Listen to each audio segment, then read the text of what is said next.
So, dear students, welcome to the class. So, today we are going to do the last topic of our central tendency, that is median.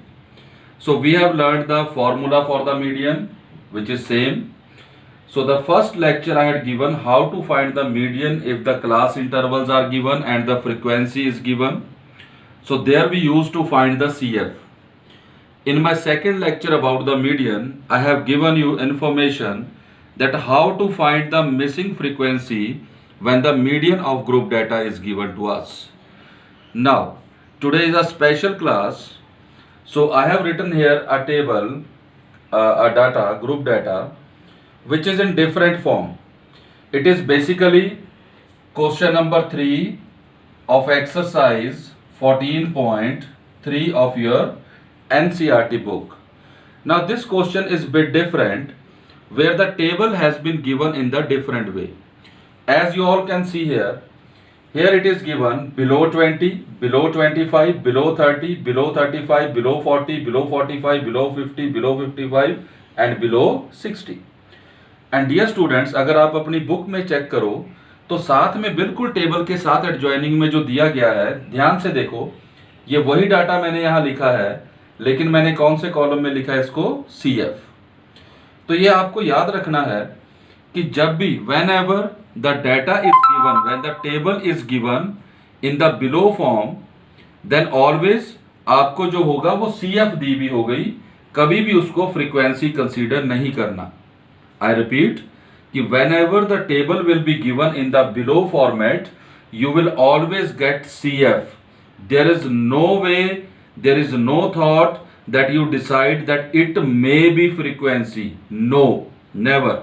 Whenever the table is in the below form, the adjoining will always be CF. और मैंने बड़ी wisdom के साथ, क्योंकि मुझे रास्ता मालूम है कि पहले कॉलम में मैं क्लास इंटरवल लिखता हूं, दूसरे में फ्रीक्वेंसी लिखता हूं, फिर तीसरे में CF लिखते हैं हम लोग. I think so this is the way. So मैंने वैसे ही टेबल पहले ही वैसे बनाया है एक विजडम के साथ कि यहां मैं अपने क्लास इंटरवल इसको चेंज करूंगा क्लास इंटरवल में, फिर फ्रीक्वेंसी से हम CF लिखते थे, अब इस क्वेश्चन में CF से हमने फ्रीक्वेंसी बनानी है, अपोजिट प्रोसेस. तो सबसे पहले let us give a thought कि भी बिलो फॉर्मेट से हम क्लास इंटरवल कैसे बनाएंगे. उसके लिए सबसे पहले की एग्जांपल कि अगर मैं कोई क्लास इंटरवल लेता हूं, मान लो 0 से 10, 10 से 20, so it is exclusive class interval. Exclusive means where upper limit is always excluded.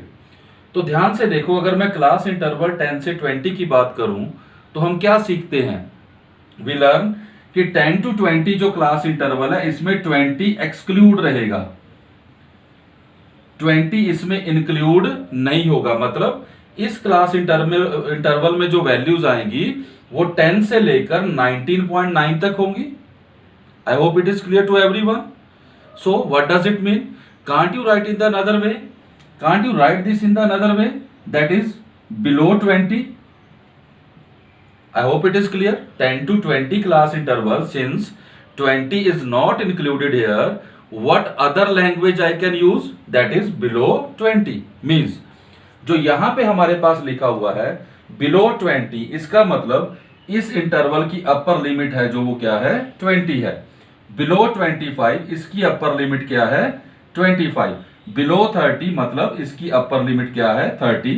below 35 इसकी अपर लिमिट क्या है, 35.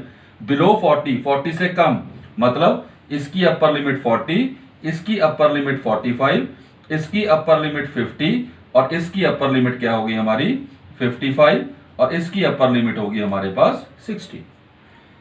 आई होप इट इज क्लियर. अब रहेगी लोअर लिमिट की बात. ऑब्वियसली वो तो कॉन्टिन्यूटी में आएगा. ये 20 है, यहां 20, यहां 25, यहां 30, यहां 35, यहां पे सॉरी यहां पे 40, यहां 45, यहां 50, यहां पे 55.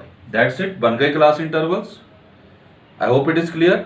अब आप सोचोगे ऊपर वाला देखो बेटा, वैसे तो जनरल है कि अगर 5-5 के इंटरवल है तो यहां भी 5 ही आना चाहिए, that is 15 to 20. But we are no one to decide. So what you can do, you can write here below 20. That's it, below 20. I hope it is clear to all of you. Now it's the time for the another conversion, that is from CF to F. Math science में आपको मालूम है हर process vice और वर्सा चलता है। Frequency से CF कैसे निकालते हो आप? एडिशन करके। तो अब CF से फ्रीक्वेंसी कैसे निकालोगे? माइनस करके। बड़े ध्यान से देखना इस स्टेप को with full concentration. So this is my suggestion to all of you, with full concentration इस स्टेप को देखना। सबसे पहले यहां पे 2 है तो यहां भी 2 आ जाएगा।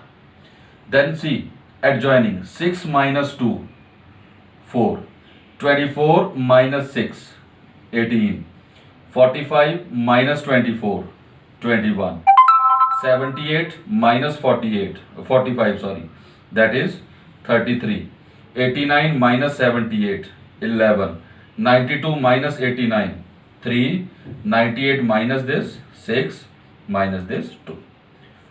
So साथ साथ वाले बेटा minus 6 - 2 4, 25 - 6 18, 45 - 24 will give you 21, 78 - 45 will give you 33, 89 - 78 11, 92 - 89 3, 98 - 92 6, 100 - 98 2. So this is the value of frequency.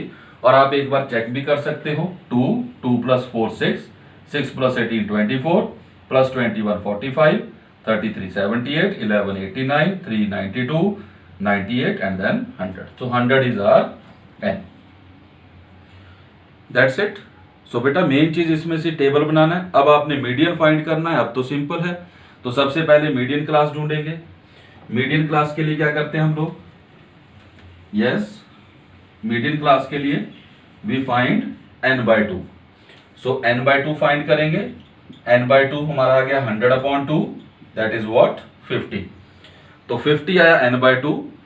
CF वाले कॉलम में 50 से जस्ट बड़ी वैल्यू चेक करेंगे हम लोग। तो 50 से जस्ट बड़ी वैल्यू जो है यहां पे आ रही है। So this is our median class, this is our median class. I hope it is clear. अब तक तो बेटा आपको समझ आ गया होगा। How we find the median class? We find n/2, n means total frequency upon 2। So 100 is the total, upon 2 आ गया 50। तो CF वाले कॉलम में जो 50 से जस्ट बड़ी वैल्यू आएगी, 45 छोटा था 50 से, 78 पहली वैल्यू आई which is greater than 50। So this class will be your median class. Now let us fill the values and get the median. So median is equal to L, that is lower limit of median class. Lower limit of median class 35 plus n/2, that is 50 minus CF. CF कौन सी होती है फॉर्मूले में? आपके median class से just ऊपर वाली value. So that is 45 upon frequency of median class, here is 33, into H, class size, that is 5.